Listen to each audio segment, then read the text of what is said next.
I got a phone call 3 weeks ago that I need to tell you about. It was from Margaret, 68 years old, retired high school biology teacher, grandmother of 4.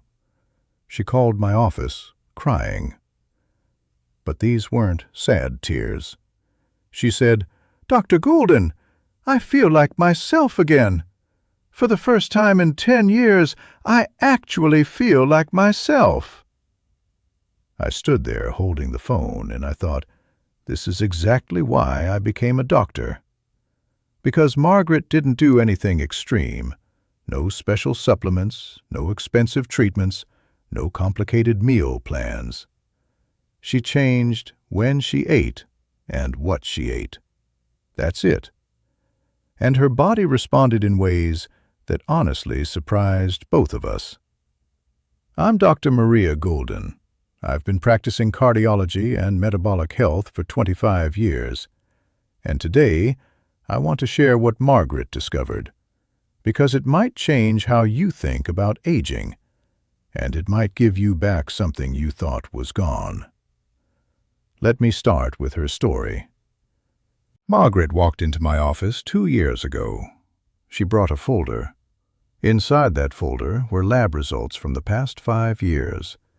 Every single one showed the same pattern. Blood sugar creeping up. Inflammation markers elevated. Cholesterol not terrible, but not great. Weight slowly increasing, mostly around her middle.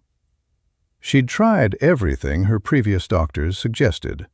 Cut calories, joined a gym, took her medications religiously, ate what she thought were healthy foods, whole grain everything, low-fat yogurt, fruit smoothies, protein bars. And nothing changed. Actually, that's not true. Things got worse. She felt tired all the time. Brain fog made grading papers difficult. Her knees hurt. Sleep was terrible. And every time she saw her doctor, the answer was the same. Eat less, move more. Consider another medication. Margaret looked at me and said something I hear often. I feel like my body doesn't work anymore. Like I'm just slowly breaking down, and there's nothing I can do about it. I've heard that exact sentence from hundreds of patients. And here's what most people don't realize. It's not that their bodies don't work. It's that their bodies are responding perfectly to the wrong signals. Let me explain what was happening inside Margaret's body. And this is where most people get aging completely backwards. Think of your body like a city. Every day, garbage builds up. Old proteins, damaged cell parts, metabolic waste. If the garbage trucks run every night, the city stays clean. But if those trucks never come, waste accumulates. Streets get cluttered. Systems slow down. Everything breaks faster. That's exactly what happens inside your cells. The cleanup system is called autophagy. Auto-pha-G. It means self-eating. Sounds weird, but it's one of the most powerful anti-aging mechanisms we have. In 2016, a scientist named Yoshinori Ohsumi won the Nobel Prize for figuring out how this works. Here's what the research shows. Autophagy doesn't just remove trash.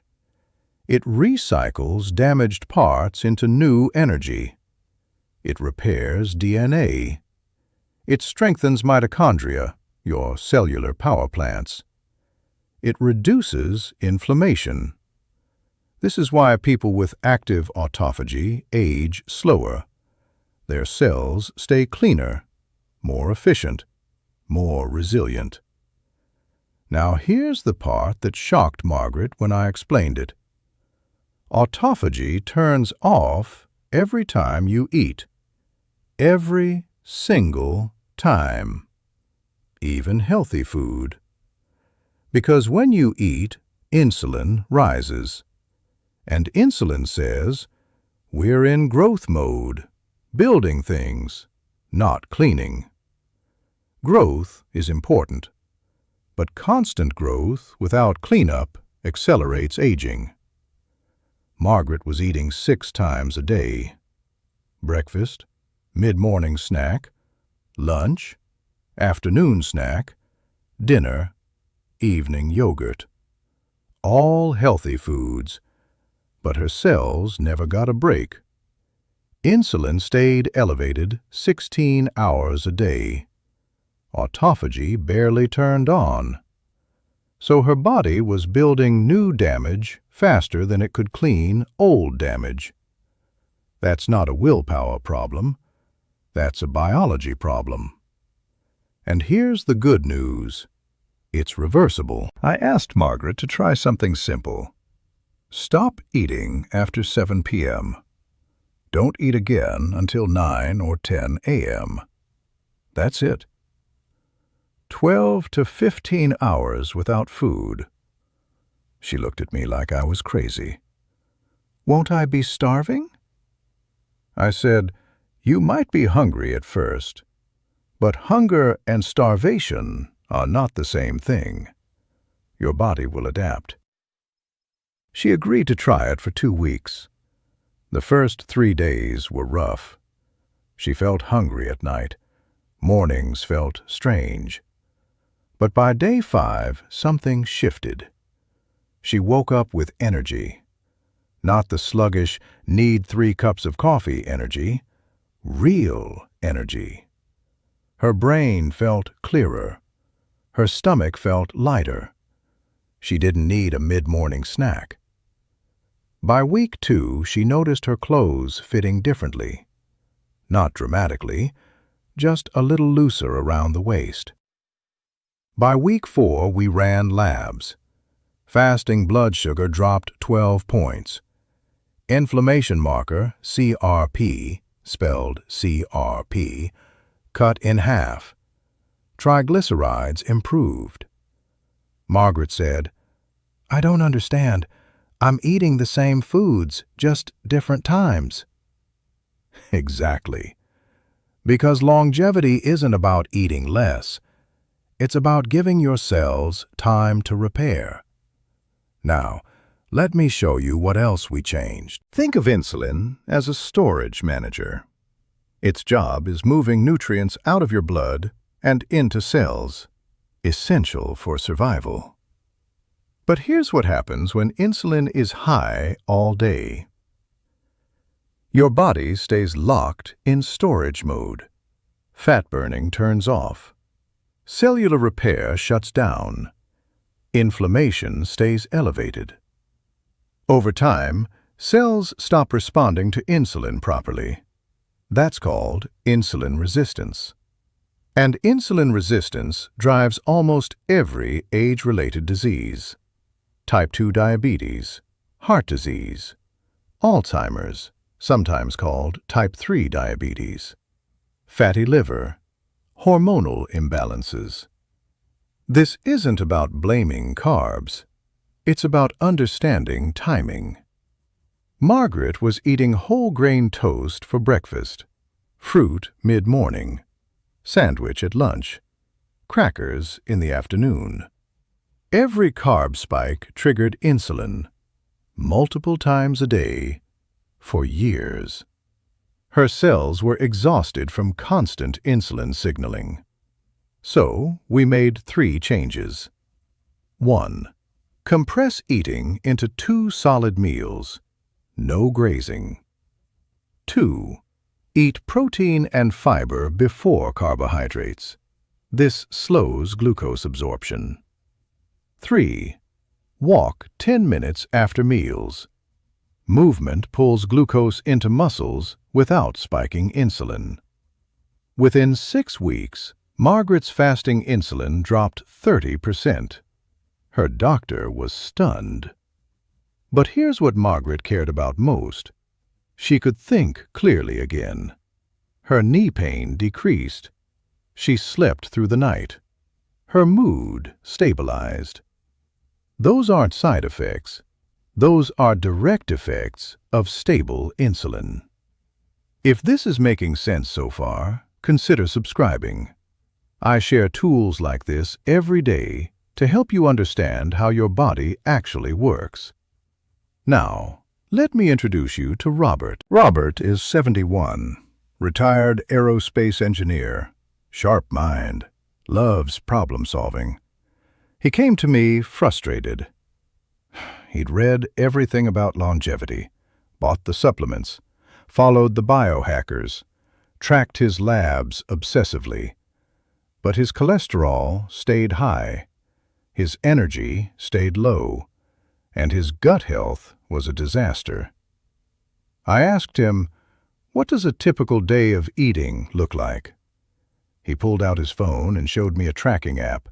Protein shake at 6 a.m., coffee with MCT oil at 8 a.m., chicken breast and broccoli at noon, protein bar at 3 p.m., salmon and salad at 6 p.m., casein protein before bed. Macros perfectly balanced, calories controlled, all clean foods. I said, "Robert, you're doing everything right according to conventional wisdom, but you're missing something critical." He leaned forward. "Your gut bacteria are starving." See, Robert was so focused on protein and healthy fats that he'd eliminated most plant diversity. No legumes, no colorful vegetables, no fermented foods, no variety. And your gut microbiome needs variety. Think of your gut like a garden. If you only plant one type of seed, the soil becomes depleted. Pests take over. The garden dies. But if you plant 30 different species, the ecosystem thrives. The research shows something fascinating. People who eat 30 or more different plant foods per week have healthier microbiomes than people who eat 10. Not 30 servings, 30 types. And a healthy microbiome does something incredible. It converts plant compounds called polyphenols into longevity molecules. These molecules reduce inflammation, improve insulin sensitivity, protect blood vessels, support brain health. So I gave Robert a challenge. Aim for 30 plant foods this week. He looked skeptical, but he's an engineer. He likes challenges. By the end of week 1, he'd hit 32. Berries, leafy greens, nuts, seeds, herbs, spices, lentils, beans, different colored vegetables, small amounts, just variety. Within 3 weeks, his digestion improved, energy increased, sleep deepened. At 8 weeks, we ran labs. Cholesterol improved, but more importantly, his inflammatory markers dropped significantly. Robert said, "I thought I was eating healthy. Turns out I was just eating clean." There's a difference. Let me tie this together with one final concept. You are only as young as your blood vessels. Think of your blood vessels like roads in that city we talked about earlier. If the roads are smooth, traffic flows easily. Oxygen gets delivered. Nutrients arrive on time. Waste gets removed. But if the roads crack and clog, everything slows down. That's exactly what happens with aging blood vessels. The inner lining, called the endothelium, stops working properly. Blood flow decreases. Inflammation increases.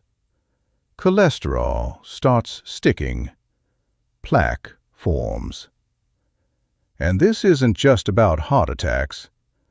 Poor blood flow accelerates cognitive decline, erectile dysfunction, fatigue, kidney problems, skin aging.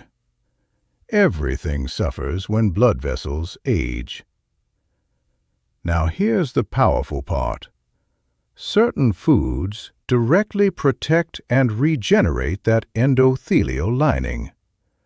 Extra virgin olive oil, dark berries, green tea, cocoa, leafy greens, fatty fish. These aren't magic foods. They contain compounds that increase nitric oxide. Nitric oxide keeps blood vessels flexible and open.